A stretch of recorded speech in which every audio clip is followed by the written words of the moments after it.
বাংলাদেশের ভবিষ্যৎ আসলে কোন পথে এগোচ্ছে চলুন আজ আমরা এমন একটা সাহসী পরিকল্পনা নিয়ে কথা বলি যা শুধু একটা প্রস্তাবনা নয় বরং দেশের পুরো গতিপথ বদলে দেওয়ার একটা নীল নকশা।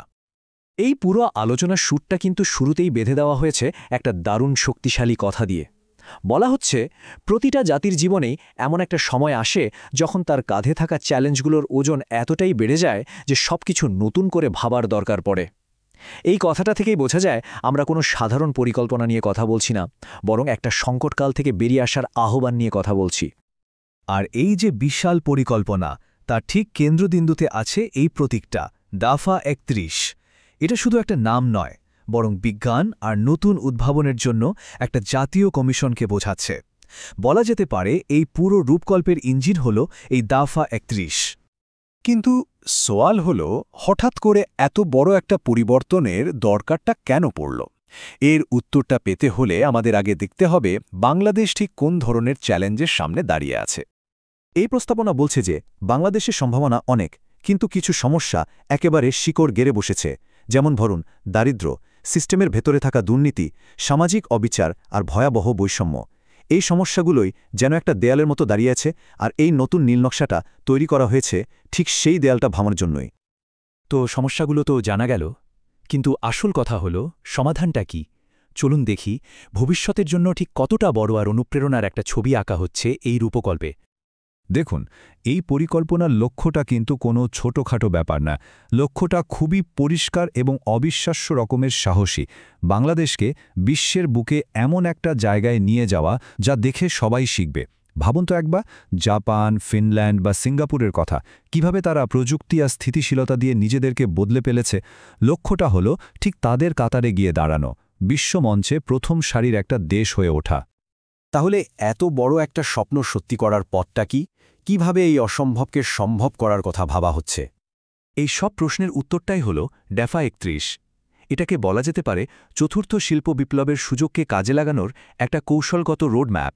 মানে এই পরিকল্পনা প্রযুক্তিকে শুধু একটা টুল হিসেবে দেখছে না, বরং দেশের উন্নয়নের মূল ভিত্তি হিসেবেই প্রতিষ্ঠা করতে চাইছে। আচ্ছা, এই দাফা ৩১ জিনিসটা কাজ করবে কিভাবে? এটা মূলত ৪টা পিলারের উপর দাঁড়িয়ে আছে। প্রথমত, নিজের দেশের মেধা কাজে লাগানো, মানে বাংলাদেশি বিজ্ঞানীদের গবেষণা আর উদ্ভাবনগুলোকে খুঁজে বের করা।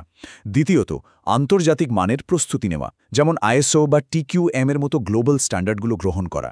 তৃতীয়ত, দেশের সব ইঞ্জিনিয়ারিং বিশ্ববিদ্যালয়কে নিয়ে একটা বিশেষ ইঞ্জিনিয়ারিং রিভলিউশন উইং তৈরি করা।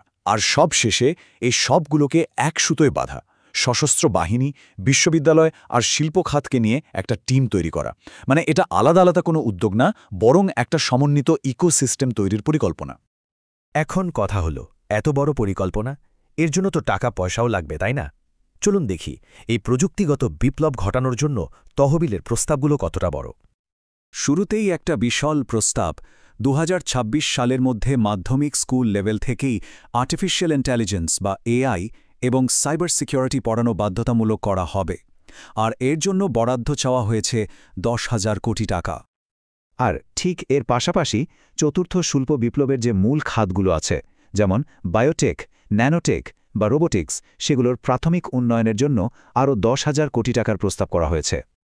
এই স্লাইডটা দেখলে বিনিয়োগের পুরো কৌশলটা একদম পরিষ্কার হয়ে যায়। খেয়াল করুন, এখানে দুটো দিকে সমান গুরুত্ব দেওয়া হয়েছে।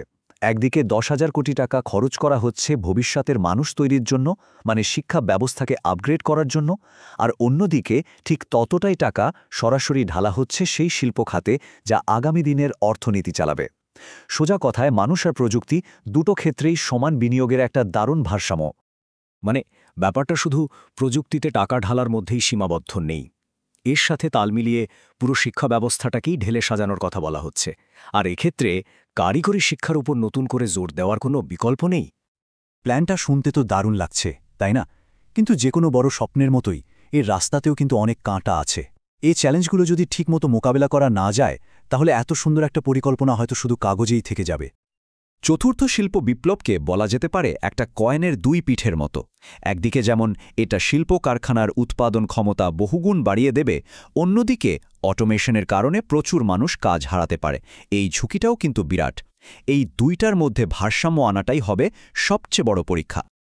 টেকনোলজি থাকলেই তো হবে না, তাই না? এই বিপ্লবকে সফল করতে হলে আরও কিছু জরুরি শর্ত পূরণ করতে হবে, যেমন দেশে ব্যবসার পরিবেশ আরও সহজ করতে হবে, রাজনৈতিক আর সামাজিক স্থিতিশীলতা নিশ্চিত করতে হবে, না হলে বড় বিনিয়োগ আসবে না।